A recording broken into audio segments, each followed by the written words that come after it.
दोस्तों आप लोगों के लिए FIA की जो फाइनल अपडेट्स हैं वो मैं लेकर आई हूँ। और जो मैंने आपके साथ कहा था कि मुझे कुछ डाउट्स हैं कुछ अपडेट्स के बारे में, जो मैंने आपके साथ शेयर भी की थी, वो अपडेट्स पे आप क्लियर हो गई हैं। तो हम इन अपडेट्स पर एक नज़र दोहरा लेते हैं ताकि आप लोगों के जितने भी कन्फ्यूजन्स हैं वो दूर हो जाएँ।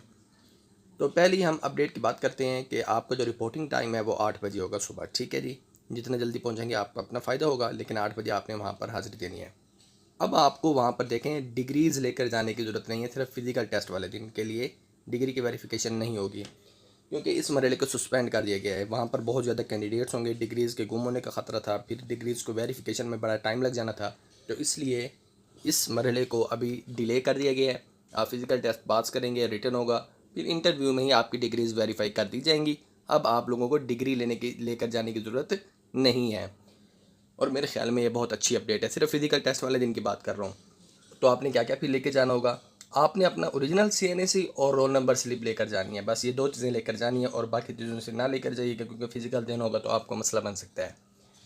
उसके साथ आप लोगों ने पिक्चर ज़रूर अटैच करनी है, पेस्ट करनी है आपने। अगरचे आपकी स्लिप के ऊपर पहले से वहाँ पर पिक्चर प्रिंटेड है, आपने उसके ऊपर अपनी कलरफुल पिक्चर ज़रूर लगानी है, ब्लू बैकग्राउंड के साथ, वाइट के साथ, इन दोनों में से कोई भी लगा लीजिएगा। इसके साथ आप लोगों को नेक्स्ट अपडेट देते हैं कि वो कैंडिडेट्स जिनकी स्लिप के ऊपर पिक्चर शो नहीं हो रही, कोई मसला नहीं है, आप अपनी अलग से पिक्चर लगा लें। ओके हो गया। इसके बाद अगर किसी ने एक से ज़्यादा पोस्ट के लिए अप्लाई किया है तो क्या होगा, यहाँ पर देखें क्या कहता है।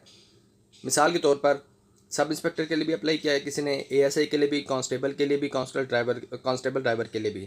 तो फिर क्या होगा, वो अगर कोई एक फिज़िकल टेस्ट पास कर लेता है सब इंस्पेक्टर का, तो फिर इसका मतलब क्या होगा, he will be considered for every upcoming physical test and doesn't need to appear in any upcoming physical test. जब वो सब इंस्पेक्टर का फिजिकल टेस्ट पास कर लेगा तो फिर उसको बाकी फिजिकल टेस्ट पास करने की ज़रूरत नहीं होगी।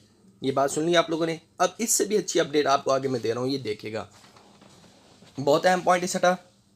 इसमें आपसे क्या कहते थे, अगर कोई एक बंदा फेल हो जाता है सब इंस्पेक्टर में, तो फिर उसको उससे नीचे वाली पोस्ट यानी कि ASI का टेस्ट देना पड़ेगा। अब अगर वो ASI का टेस्ट पास कर लेता है तो फिर उसको कांस्टेबल का टेस्ट नहीं देना पड़ेगा। समझ आ गई ये बात जी। यानी कि एक टेस्ट अगर आपका फेल हुआ है तो वो सिर्फ उसी पोस्ट का फेल होगा, आगे वाली पोस्ट का फेल नहीं होगा। ताहम अगर आप एक टेस्ट पास कर लेते हैं तो फिर उसी टेस्ट की बुनियाद पर उससे जो नीचे वाली पोस्ट हैं उनका फिजिकल टेस्ट भी क्या समझा जाएगा, पास समझा जाएगा। ये सिर्फ फिजिकल टेस्ट की अपडेट है, मैं रिटर्न की बात नहीं कर रहा। इसके साथ बाकी जो है वो सिंपल है और इसमें कोई इशू वाली बात नहीं है। ये आप लोगों को अहम अपडेट्स मैंने देनी थी। और मज़ीद अपडेट के लिए आप चैनल सब्सक्राइब करके बेल आइकन ऑन कर लीजिएगा, ताकि इस तरह की हर अपडेट और काम की बातें आपके साथ हम शेयर करते रहें। इजाज़त है अपने सुल्तान को। अल्लाह हाफिज़।